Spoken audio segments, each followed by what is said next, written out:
that wallet? Yeah, my mom came walking up with a wallet after I got upstairs saying she had found it in the Mercedes. And what did you think when she told you she had found his wallet in the Mercedes? I thought, well, I just looked in the Mercedes and it wasn't in there. And I thought that was kind of weird because when I got there that day, she said she hadn't seen his wallet. I go to look for it, then come back to the kitchen. Now all of a sudden she's got the wallet and says she found it in the Mercedes. Did you see her go into the garage? Was the Mercedes in the garage? Yes. Did you see her go into the garage? No. Okay. Do you know if your mom has a fear of fire at all? No. She's never mentioned to you how scared she is when your father burns or anything of that nature? I think she had mentioned just things like, there was one time he actually caught the basement on fire because he put a cigarette in the trash can, the basement at the farm. And after that, she like said, well, I think he's going to burn the house down eventually. But never like fear of actual like fire. I don't remember that at all. Okay. When you were on the property on the 5th looking for your dad, did Melody mention anything about the burn pile or about him burning? Did you ever have a conversation asking her if he did burn the pile on the 4th? I don't remember. Okay. So you went outside and sat on your truck. You had testified earlier. And EMS arrived with the backboard. Did you at any point leave the property? I left the property hours later after the authorities allowed me to leave. Why did you leave? To go check on my children. After the whole EMS saying what they said, I called my wife who was at work and I said, you need to get here. You need to come up here. You need to come get Addison. And then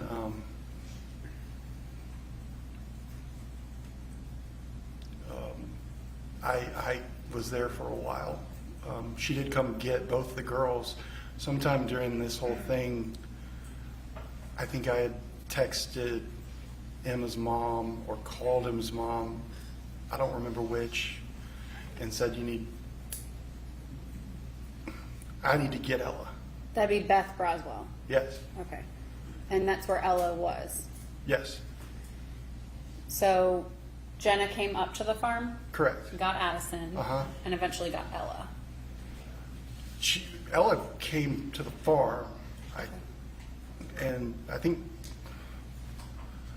it's just so foggy at that point.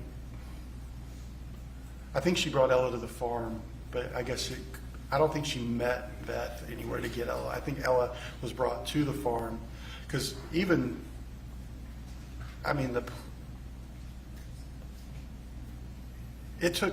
was in downtown Atlanta. So from my phone call, it would have had to take her, even if driving as fast as she could, at least at a minimum of half an hour to get there. So sometime in that time, I just can't remember if I called Beth and said, bring Ella back. I honestly, I just don't remember. Somehow, Ella and Addison went home with Jenna. Yes. Okay. Did Cameron go with them? Yes. To Buckhead? Yes, to my apartment in Buckhead. So once Jenna left with the kids and you were there with your family, did anyone else show up that wasn't law enforcement? Did Emily show up? Were there friends and family? Chad Bruce showed up. Emily showed up later that day. I called Emily to tell her what had happened. When did you call Emily to tell her what happened? In that time period of after EMS told me what they told me about, sorry for your loss, and I began, letting people know who needed to know what was going on. So at that point, did Emily get in the car and drive down? Yes. So while law enforcement was at your house, everybody arrived, lights, all of that, did you and Scott talk? I don't remember. Did he mention anything about a gun? Yeah. When was that? Right about that time after EMS was the first to arrive. So my brother was out talking about it, and I heard him say something about he saw a gun in the basement, something about, sometime before all this happened, and about he was having to get a remote control or something like that. And It wasn't to you, it was just someone else. I don't think Scott and I sat down and had a conversation one-on-one. Okay. I think I was just hearing what he was saying. Okay. Yeah. And you caught that information. Did you Oh, think yeah. that was weird? Yeah. Why did you think that was weird? Because I just thought it was weird. Like, there's a gun in the basement, and I don't know. I just thought it just didn't make nothing made sense to me at the time, but I just remember that, thinking that, well, that's strange, I don't really remember what made me think that. At this point, what did you think happened to your father?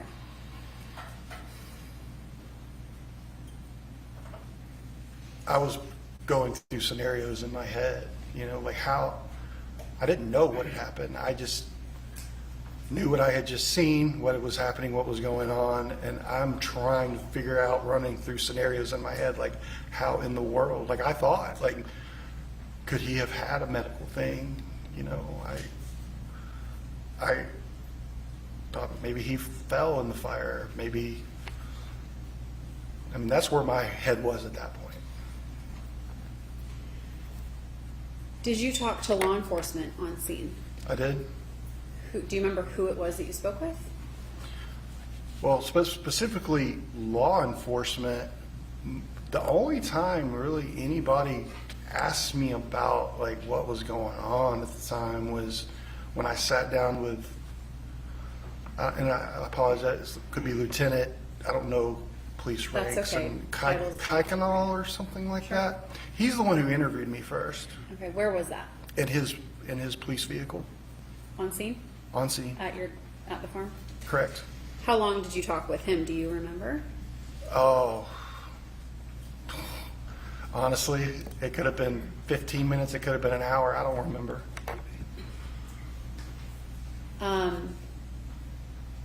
At that point, did you think anyone else had been involved in your father's death?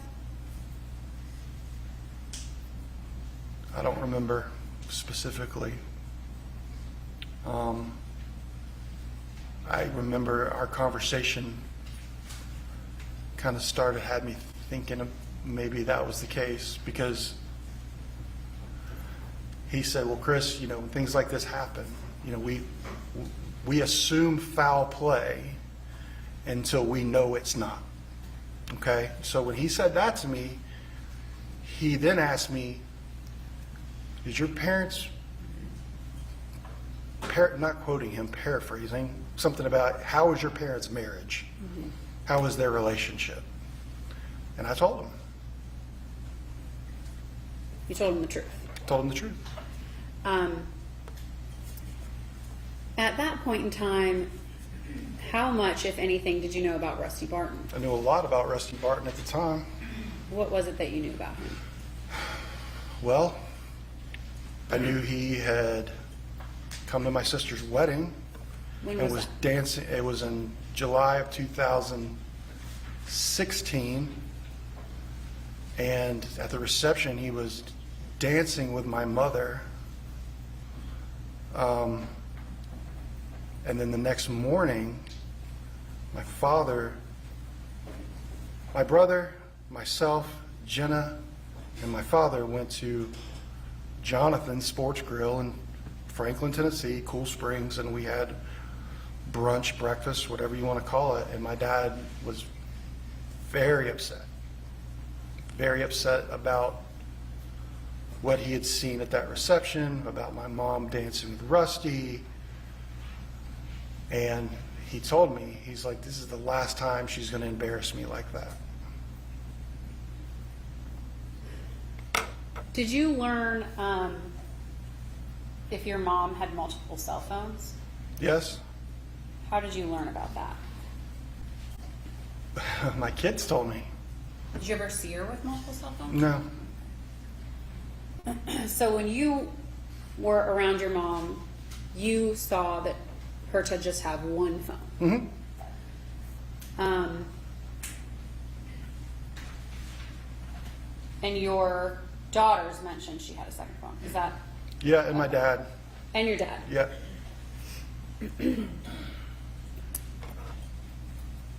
In what context did your dad inform you of the cell phone? I don't remember. I just remember him saying something about it. I don't remember the context of it. In your family, when conflicts would arise, like the Ted Wiley situation, would you all talk about it together or talk things out? How did issues like that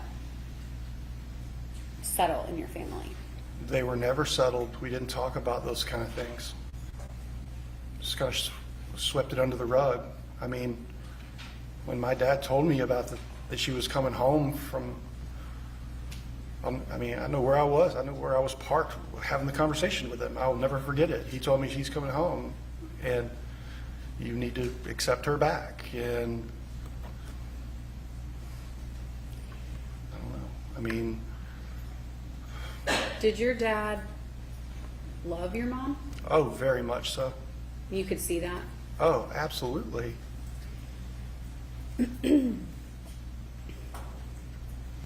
Is that why he stayed with her? Yes. So going back to the 5th, you talked to detective at the time, Kuykendall, in his patrol car. Yep. After that, did you speak with law enforcement again? No, I left after that. I wanted to go check on my children. I just wanted to get to my kids. And did you check with someone Yeah. about leaving? Oh, they had my car blocked in they moved the police car so I could leave. What did you do when you left? I went home. And what did you do when you got home? I went home and I hugged my kids.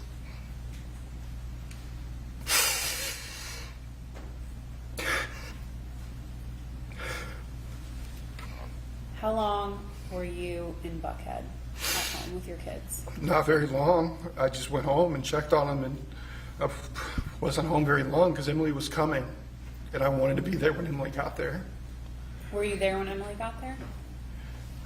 Emily got there before I got there. I pulled up, and Emily was already there. How many hours had passed? How long does it take Emily to drive from? Approximately 3 to 4 hours, where they were living at the time. 3 to 4 hours.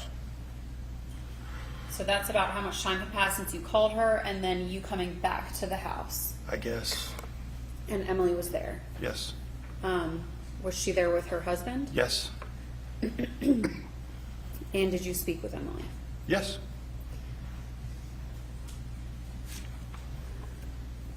Where did you end up going that night since law enforcement stayed at the farm?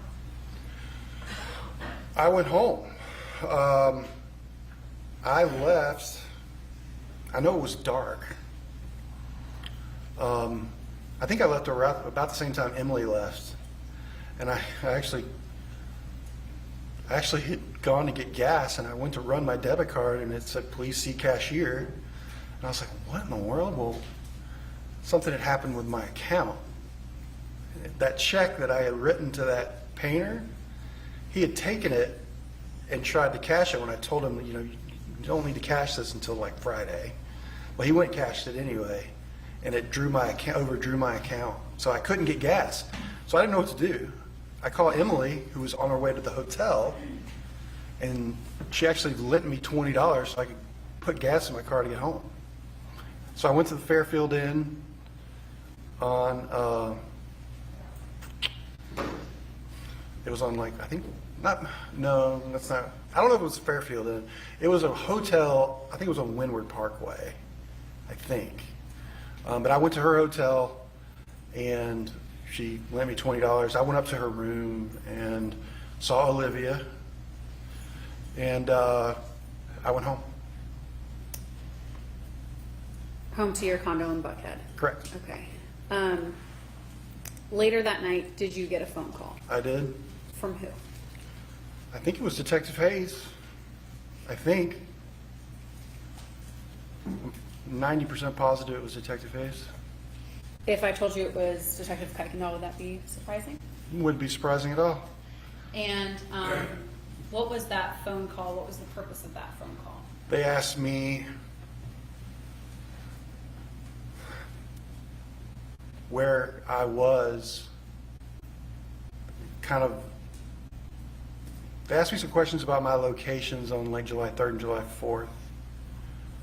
And I said, well, I told them, and they asked me, is there anybody who would want to hurt your father? And I said, no, I don't think so. And then they asked me, well, let me back up. They told me that they found a bullet in my father's rib, and now this was being treated as a homicide. And there were some follow-up questions, and they asked me, would anybody ever benefit from your father being killed? And I was very frank. I said, well, yeah. I mean, my mom and whoever he's related to as far as financially. I mean, at this point in time, my brain had kind of already switched to thinking something had happened to him that wasn't falling in a fire. Why did it switch? Because of my mother's behavior when the police were there and just how she was acting. What was that behavior? How was she acting? Just not like somebody whose husband had just been found in a burn pile. When I left, when I was walking in my truck with the detective, my mother walked up and she asked him, she said, are y'all about done here? And he said, well, ma'am, we're not, no. He said, well, my granddaughter needs to stay here tonight. And he said, well, ma'am, we're not really done. And I said, Mama, Emily's got a hotel room. She's going to be fine. This is before I left to go back to Buckhead. She's going to be fine. And she said, my daughter will stay here if I say so, or something like that. And I was like, I was shocked. And I was angry. I'm getting yelled at. My father's just been found dead. I'm getting yelled at by her. I remember I had my tailgate down. I remember slamming my tailgate. The guy moved the car and I left. I was beyond words, angry and frustrated, and just, I was all over the place mentally. And it just didn't seem, something was just off. And so that. So when you heard about the bullet in his rib, what was going on in your head? I just remember crying. Like after I got off the phone with them, I just sat on the couch and me and Jenna just cried together.